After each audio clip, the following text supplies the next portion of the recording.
নমস্কাৰ বন্ধুসকল, আজি প্ৰজ্ঞান ইউনিভাৰ্ছ চেনেলত আপোনালোকক সকলোকে স্বাগতম জনাইছোঁ।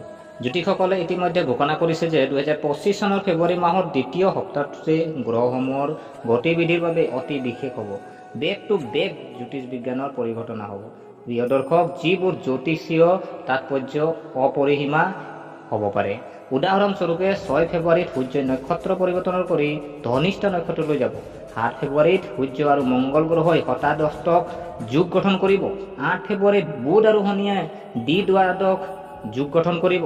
আজিৰ দিনটোত সূৰ্য মংগল গ্ৰহই হতাদস্তক যোগ গঠন কৰি আছে। এনে ঘটনাসমূহ 9 ফেব্ৰুৱাৰীত সংঘটিত হ'ব।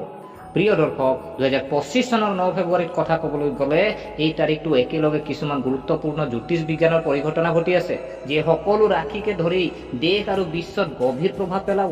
এই দিনটোত দুটা জ্যোতিষীয় ঘটনা সংঘটিত হ'বলৈ গৈ আছে, য'ত 4টা গ্ৰহই অংশগ্ৰহণ কৰিব।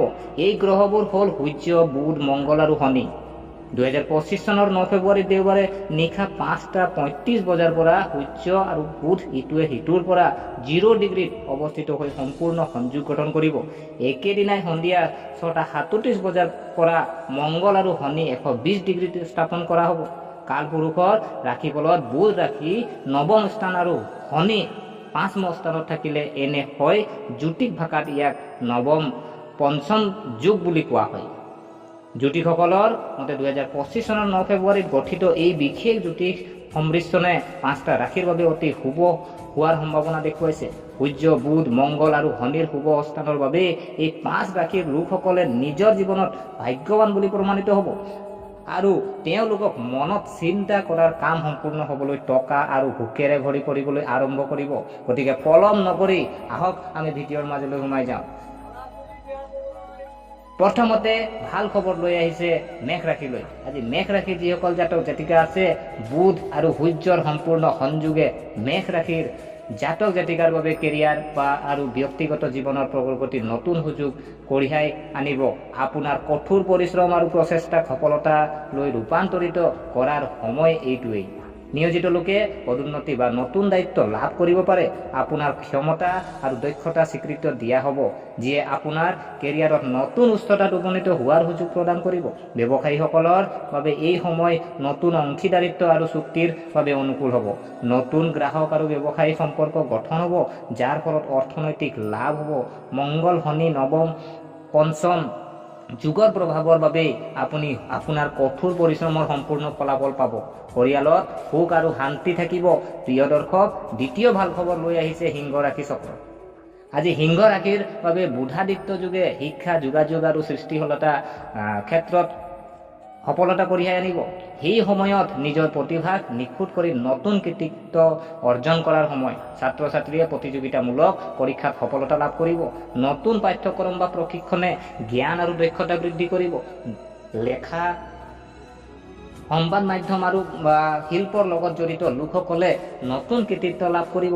আপোনাৰ সৃষ্টিশীলতা আৰু যোগাযোগ দক্ষতা শলাগ লোৱা হ'ব। এই যুগৰ প্ৰভাৱৰ বাবে বিনিয়োগৰ পৰা লাভৱান হ'ব আৰু পৰিয়ালত সুখৰ পৰিৱেশ সৃষ্টি হ'ব। নিজৰ প্ৰতিভা বৃদ্ধি কৰিবলৈ নতুন প্ৰকল্পত কাম কৰক আৰু ইতিবাচক চিন্তাধাৰা বজাই ৰাখিব। তৃতীয় আমি যদি চাওঁ, তৃতীয় ৰাশি আপোনাৰ তুলা ৰাশি। তুলা ৰাশিৰ কাৰণে ভাল খবৰ লৈ আহিছে কিছুমান। তুলা ৰাশিৰ লোকৰ বাবে বুধ আৰু সূৰ্যৰ সম্পূৰ্ণ সংযোগে সৃষ্টিশীলতা আৰু আৰ্থিক অৱস্থান উন্নতি আনিব। এই সময়ত আপোনাৰ কলাত্মক প্ৰতিভা নিখুঁত কৰাৰ লগতে আপোনাৰ সামাজিক প্ৰতিপত্তি বৃদ্ধি কৰাৰ সময়। শিল্প ক্ষেত্ৰত কাম কৰা লোকসকলে নতুন নতুন প্ৰকল্প সফলতা লাভ কৰিব। আপোনাৰ সৃষ্টিশীলতা আৰু উদ্ভাৱনৰ শলাগ লোৱা হ'ব। বাকী থকা ধন পোৱাৰ সম্ভাৱনা আছে আৰু আৰ্থিক অৱস্থা উন্নত হ'ব। বিনিয়োগৰ পৰা লাভ পাব। আপোনাৰ সামাজিক প্ৰতিপত্তি বাঢ়িব আৰু মানুহে আপোনাক শলাগ ল'ব। আপোনাৰ সৃষ্টিশীলতা বৃদ্ধি কৰিবলৈ নতুন ধাৰণা গ্ৰহণ কৰক আৰু বিত্তীয় পৰিকল্পনাত মনোনিৱেশ কৰক। প্ৰিয় দৰ্শক, চতুৰ্থতে যদি আমি চাওঁ, আৰু আমাৰ কিছু ৰাশিলৈ ভাল খবৰ লৈ আছে, যেনে ধনু ৰাশি।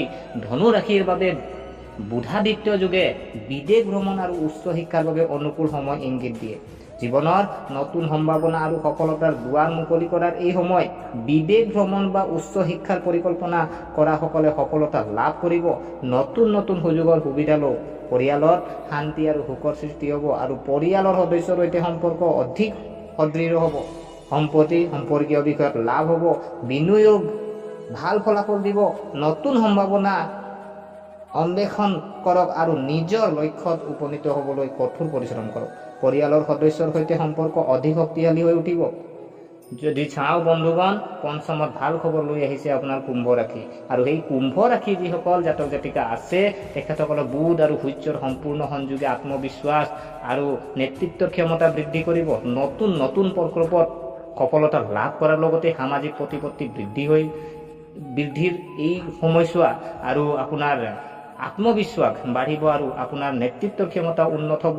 নতুন নতুন প্ৰকল্পত সফলতা লাভ কৰিব, অৰ্থনৈতিক লাভৰ সম্ভাৱনা আছে আৰু আৰ্থিক অৱস্থাও শক্তিশালী হ'ব।